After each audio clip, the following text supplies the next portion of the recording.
Hi, join me today doing oil change on this little inverter generator. Uh, I've actually already drained the oil. I realized I probably ought to film this and show someone that needs to know how to do it. So it's already been drained. This is actually the second time. What happened is I left my gas valve on over here and it flooded the oil chamber with gas. So I changed the oil the first time, started it for a minute, and double checked the oil, and it reeked of gasoline and it was filthy looking. So drained all that oil back out, and now I'm about to refill it. But I'll show you where the stuff's at here to take it apart. So here on the side with the pull starter, there's this little cover. You pop that out of the way.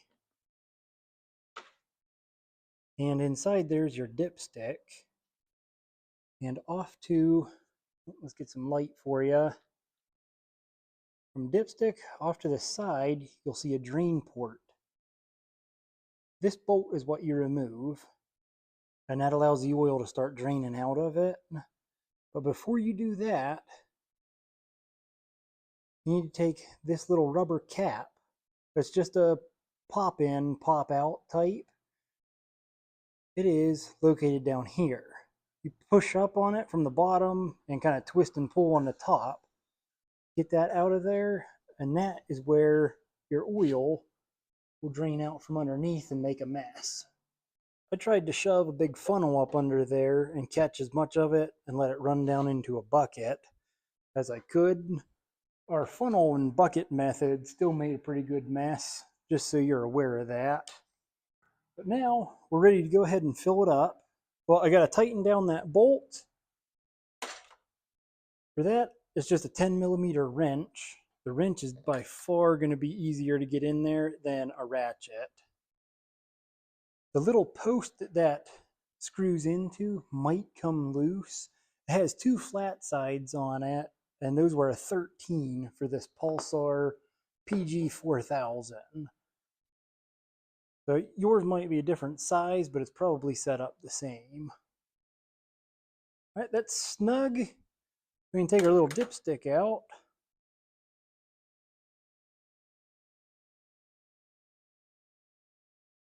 Set that off to the side. Now it's time to throw some oil in it. Now, as I said, I filled this up once before. This claims that it only holds 0.6 of a liter, which you're going to want to stop around the half a quart mark and check it if yours is close to that capacity. I did a little more than that and was overflowing it all over the place.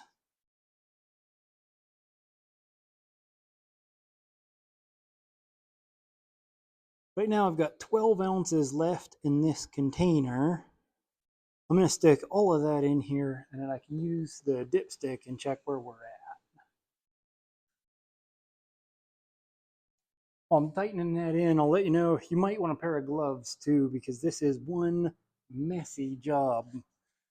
I forgot to throw them on that first one and had oil completely over both hands.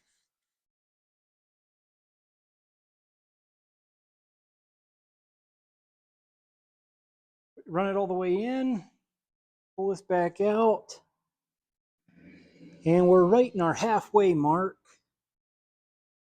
which is where I want to leave it for right now. All right, let's fire this thing up and see if it works. Turn my gas back on.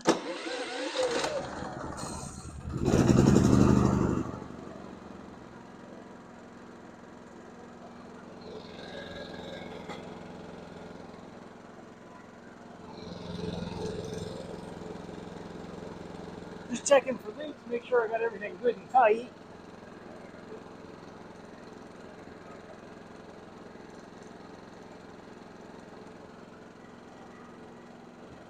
Now, because I've got an issue with that gas flowing into it, I'm going to turn it off here and let it run out of gas.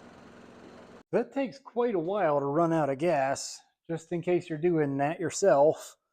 And I would suggest, if you're going to leave it stored for a while, that's probably the better way to do it. I wish I would have thought of that the last time I had it out. Could have saved myself just a little bit of a headache there. Now I'm just going to double check here. You know, it's flowed the oil around there a little bit. See what it looks like. And I probably need to add just a little bit. Yeah, we're about still right about in the halfway mark. If you're not used to dealing with generators, there is not an oil filter on this one. That's just drain and fill. All right, that's got us right to the top of our dipstick. See, it's wet all the way up.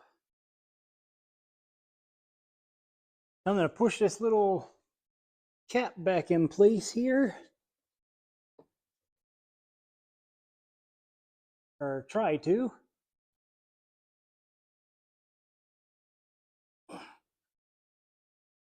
All right. Then you can put your cover back on and go run it.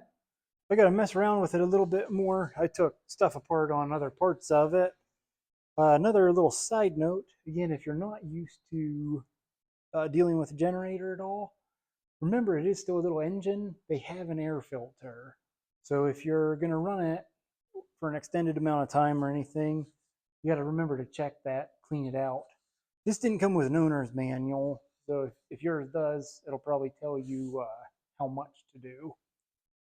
All right, that's it for me. Thanks for watching. We'll see you next time.